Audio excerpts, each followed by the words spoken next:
অন্যবারের তুলনায় এবার শুধু কলকাতায় কিন্তু বৃষ্টির পরিমাণ ৬৬% বেড়েছে। আলিপুর আবহাওয়া দপ্তর এমনটাই জানিয়েছে। কলকাতা হাইকোর্ট কিন্তু স্পষ্ট জানিয়েছে, সদিচ্ছা থাকলে রাস্তা মেরামতি করতে কিন্তু বেশি টাকা খরচ হওয়ার কথা নয়, কিন্তু তারপরেও রাস্তার কি হাল দেখুন। ঘড়ির কাঁটা বলছে সকাল 8:30, অর্থাৎ আর কিছুক্ষণের মধ্যেই সপ্তাহের প্রথম দিন মানুষজন পথে বেরোবেন, অফিস যাবেন। সায়েন্স সিটি মোড়ের ছবি দেখছেন, রাস্তায় কোথাও কোথাও জমা জল রয়েছে, কিন্তু খানাখন্দে ভর্তি।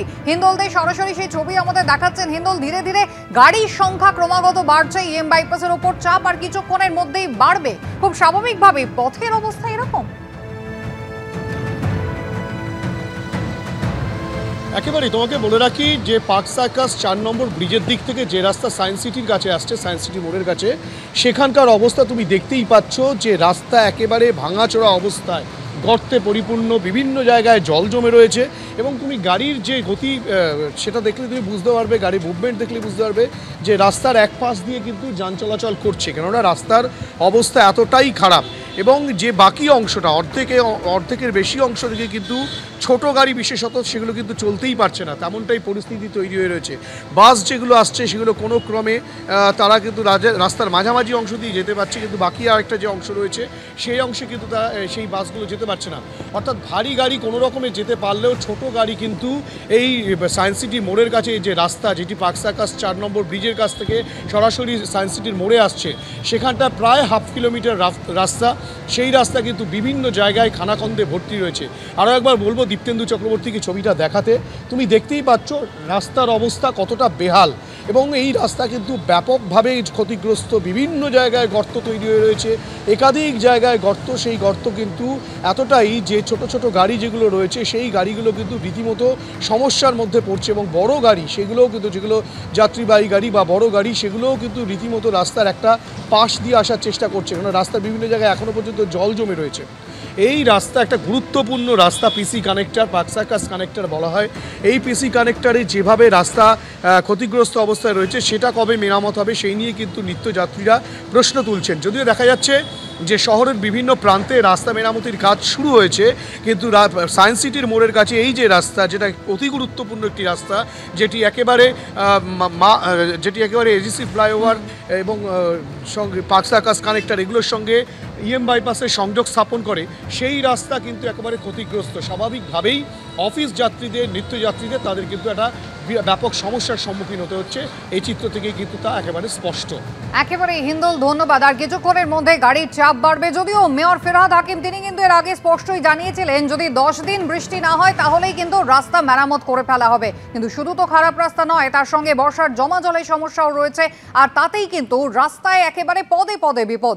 কলকাতা হাইকোর্ট আগেই কড়া বার্তা দিয়েছে, কিন্তু তারপরেও বাস্তবে পথের বেহাল অবস্থা এতটুকু বদলায়নি। ভোগান্তি আপনার আমার, আর তার সঙ্গে রাজনীতিতে কিন্তু সমানে চলছে দায় ঠেলাঠেলি। স্টিয়ারিংয়ে পটু হাতেও গাড়ি চালাতে ছুটে যাচ্ছে কালঘাম, আবার হাঁটতে গেলেও বিপদ। কয়েক পা যেতে না যেতেই গর্ত, কোথাও আবার জল জমে চেহারা নিয়েছে মরণ ফাঁদে। দক্ষিণ কলকাতার তারাতলা রোড থেকে উত্তরের লেক টাউন, দক্ষিণেশ্বর থেকে বেলঘরিয়া এক্সপ্রেসওয়ে, পথে যেন ওঁত পেতে বিপদ।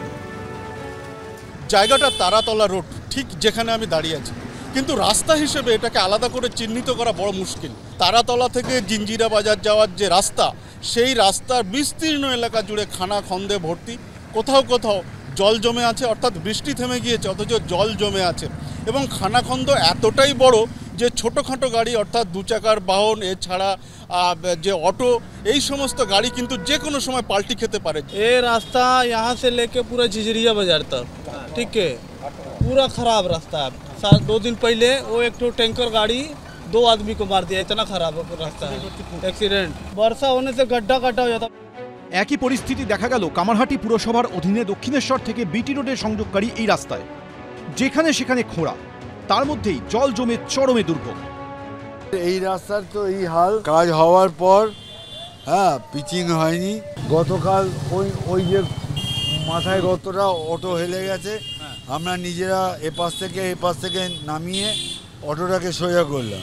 1 ঘন্টা 2 ঘন্টা বৃষ্টি হলেই এরকম হচ্ছে, কোনো কাজ হচ্ছে না। অন্যদিকে দক্ষিণেশ্বর থেকে এয়ারপোর্ট যাওয়ার একমাত্র রাস্তা বেলঘরিয়া এক্সপ্রেসওয়ের অবস্থা দেখলে আটকে উঠতে হয়। দুর্ভোগ কিন্তু অন্যান্য দিনের থেকে একটুও কম নয়। বেলঘড়িয়া এক্সপ্রেসওয়ের ছবি, যেখানে ওই বিমানবন্দর থেকে দক্ষিণেশ্বরের দিকে যে গাড়ি আসছে, যেখানে রাস্তার একাংশ জুড়ে খানা খন্দ এবং জল জমে আছে, জল ভর্তি, অর্থাৎ আরেক দিকের সংকীর্ণ অংশ জুড়ে কিন্তু যানবাহন চলছে। যদিও সেই অংশ যে খুবই ভালো তা কিন্তু বলা যায় না। অবস্থা তো খুব খারাপ। আমরা কি বলবো এখন, কাকে বলবো? এটা তো হচ্ছে আপনার হচ্ছে বেলঘড়িয়া এক্সপ্রেস, এটা আমাদের তো দিদি আর করবে না, এটা তো সেন্ট্রাল গভর্নমেন্টই করবে। কবে করবে, আমরা তো অসুবিধায় ভুগছি। দিকে দিকে খারাপ রাস্তা, যাতায়াত করা মানে ভোগান্তির এক শেষ, যার বিরুদ্ধে পথে নেমে সরব হচ্ছে বিরোধীরাও। শনিবার সল্টলেকের পর রবিবার লেকটাউনে প্রতিবাদ জানালেন বিজেপি কর্মী সমর্থকরা। রাজ্যের দমকল মন্ত্রী ও তৃণমূল বিধায়ক সুজিত বসুর এলাকায় রাস্তায় কলা গাছ পুঁতে বিক্ষোভ দেখালেন বিজেপি নেতাকর্মীরা।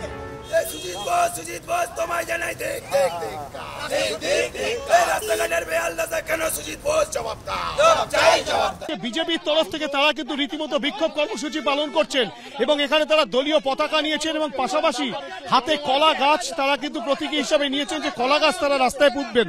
কেননা একাধিক জায়গায় রাস্তা ভাঙাচোরা অবস্থায় রয়েছে এবং যে পরিস্থিতি তৈরি হয়েছে তাতে যে কোনো মুহূর্তে দুর্ঘটনা ঘটতে পারে। কর্পোরেশনের ভারেমা ভবানী টেন্ডার হচ্ছে না, কারণ টেন্ডারে পার্টিসিপেন্ট নেই, কন্ট্রাক্টররা কেউ কাজ করতে চাইছে না, আড়াই বছর 3 বছর করে টাকা বাকি। বৃষ্টি কমলে রাস্তাঘাট সব ঠিক হয়ে যাবে। পিচের শত্রু হচ্ছে জল। আমরা প্রতীক্ষা করছি বৃষ্টি বন্ধ হলেই রাস্তাঘাট 10 দিন ড্রাই পেলে সব ঠিক হয়ে যাবে। অন্যদিকে তৃণমূল পরিচালিত বারাসাত পুরসভার 4 নম্বর ওয়ার্ডে নিকাশির অবস্থা বেহাল। জমা জল ঠেলে যাতায়াতে নাভিশ্বাস উঠছে এলাকাবাসী। শুধু তাই নয়, রবিবার জলমগ্ন রাস্তায় চন্দ্রবোড়া সাপ ঘুরে বেড়াচ্ছিল বলে অভিযোগ। কোনো রকমে জারবন্দি করা হয়েছে সাপটিকে। এখানে হাইড্রেন তো পরিষ্কারই হয় না, প্রতিবার এই সমস্যা। পৌরসভা অনুমোদন আছে, সবকিছু আছে, বাট ড্রেনেজ নেই। এই পরিস্থিতিতে রবিবার কালভার্ট ভেঙে জল বের করলেন পুরকর্মীরা। বারাসাত পুরসভার 4 নম্বর ওয়ার্ড লোকনাথ সরণি এবং গত কয়েকদিনের বৃষ্টিতে এলাকা জলমগ্ন। আমরা এখানে দাঁড়িয়েছি, যে জল আরো ভেতরে গেলে আরো জলের পরিমাণ বাড়ছে এবং জলমগ্ন গোটা এলাকা এবং এলাকার মানুষের অভিযোগ দীর্ঘদিন ধরে এখানকার নিকাশি ব্যবস্থা বেহাল। এই মুহূর্তে আমরা যেটা দেখতে পাচ্ছি যে যারা এখানকার বাসিন্দা তারা অনেক কষ্ট করে যাতায়াত করছেন এবং পুরসভার তরফ থেকে আজকে দেখা যাচ্ছে যে নিকাশি ব্যবস্থা হাল ফেরানো হচ্ছে। ওই জায়গাটার জল বার করবার জন্য একটা মাস্টার প্ল্যান আমরা নিশ্চিতভাবে এমএলএ এমপি আমাদের মন্ত্রী এদের তত্ত্বাবধানে যদি একটা কিছু ওখানে করা যায়, পাম্পিং স্টেশন গোছে। প্রশ্ন হলো, কেন এভাবে দুর্ভোগ পোহাতে হবে সাধারণ মানুষকে? সত্যজিৎ বৈদ্য, হিন্দল দে, সমীরণ পাল, এবিপি আনন্দ।